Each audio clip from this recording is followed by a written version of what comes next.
Welcome to the Rim Brake Rodeo. We hope this video helps. You start by confirming exactly which graphics card and Windows build you have. This avoids downloading the wrong driver.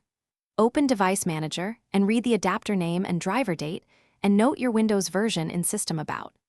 Once done, create a restore point and close games or editors so files aren't locked.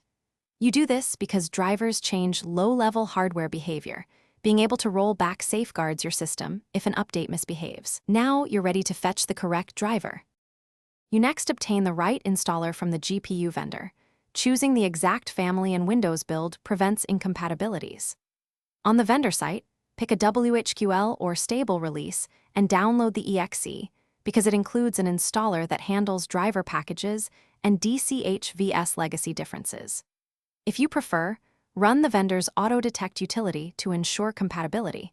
Otherwise, manually verify the version and checksum if provided. Make sure you download from the manufacturer. You run the downloaded exe as administrator and follow prompts.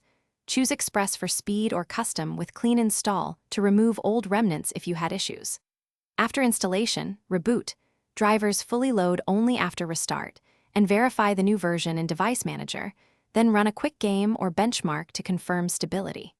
If something goes wrong, reboot to safe mode and either roll back via Device Manager or run Display Driver Uninstaller. Then reinstall a prior stable driver. This recovers display functionality quickly.